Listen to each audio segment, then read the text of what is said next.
Shalom, bien-aimés de Dieu, je vous salue dans le nom précieux de Jésus-Christ, notre Seigneur. Aujourd'hui, 16 novembre 2022, nous voulons encore rendre grâce à notre Dieu qui nous a fait grâce en nous prêtant le souffle de vie. Et ce matin, nous voulons encore partager sa parole qui est la vie. Cette parole qui nous instruit, qui nous nourrit et qui nous permet de vivre comme le Seigneur a vécu, puisque c'est au travers de sa parole que nous apprenons à mener la vie chrétienne victorieuse. Bien-aimé, que la sagesse du Saint-Esprit, que le Saint-Esprit nous accorde en tant qu'enfants de Dieu, soit ton partage ce matin. Nous voulons nous appuyer sur la lettre de l'apôtre Paul aux Colossiens chapitre 4. La parole de Dieu nous dit dans le verset 5 et le verset 6, « Conduisez-vous avec sagesse envers les gens de l'extérieur. » Dans cette version, on dit les gens du dehors. « Et rachetez le temps.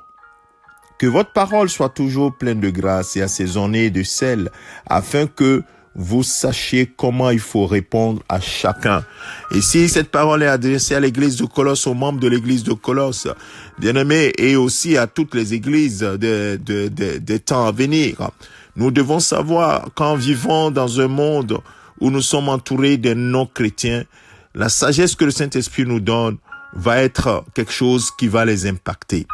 Bien-aimés, si nous sommes lumière du monde, ça veut dire que nous vivons dans un endroit où les ténèbres couvrent la terre. Et quand les ténèbres couvrent un endroit, il n'y a que la lumière qui doit éclairer les gens. Et nous sommes porteurs de cette lumière, nous sommes cette lumière. Et c'est pour cela que, oui, dans ton rapport avec autrui, avec les non-croyants, tu dois savoir comment répondre avec sagesse, comment faire les choses avec sagesse. Et c'est pour cela que la Bible dit que nous devons avoir le Saint-Esprit pour nous conduire. La Bible dit que l'Esprit de Dieu, c'est l'Esprit de sagesse. L'Esprit de sagesse, il nous donne la sagesse qui dépasse l'entendement humain. La Bible donne un témoignage de Étienne. Dans les Actes des Apôtres, on dit que Étienne répondait aux injonctions des gens, aux accusations des gens avec une sagesse extraordinaire, une sagesse qui dépasse, à laquelle personne ne pouvait résister. C'est extraordinaire.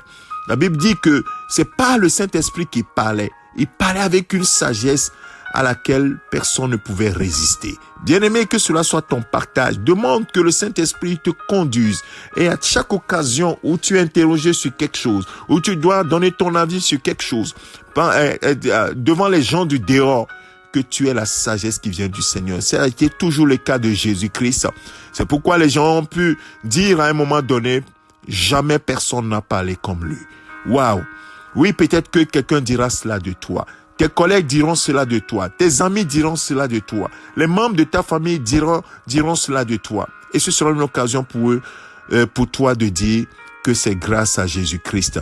Parce que ta foi en Jésus-Christ t'a donné accès à un royaume dans lequel la sagesse est notre partage par le Saint-Esprit. Bien-aimés de Dieu, conduisez-vous avec sagesse envers les gens du dehors. C'est ce que la parole de Dieu nous donne. Et cela, nous voulons le partager ce matin. Que cela soit ton partage, mon frère, ma sœur. Demande constamment, Seigneur, donne-moi ta parole à chaque fois que je dois intervenir là où il y a des non-croyants, des gens qui sont là pour me défier. Parfois même, les gens ne savent même pas ton identité, mais la sagesse par laquelle tu parles, les gens vous seront curieux de savoir qui est cette personne qui parle avec autant de sagesse, autant de profondeur. Et cela ne vient pas de toi, mon frère, ma sœur. Cela vient uniquement du Saint-Esprit. Et que toute la gloire revienne à celui qui vit éternellement, à notre Père Céleste et à Jésus-Christ, son Fils bien-aimé, qui nous ont donné accès à cet esprit, l'esprit de vérité, l'esprit de lumière, l'esprit qui éclaire ceux qui sont dans les ténèbres.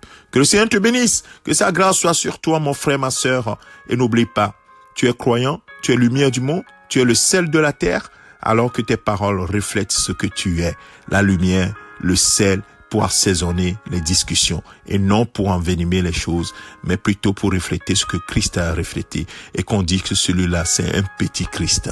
Que toute la gloire revienne à notre Seigneur. Passe une excellente journée. C'est ton serviteur, le pasteur Alexandre. Amen.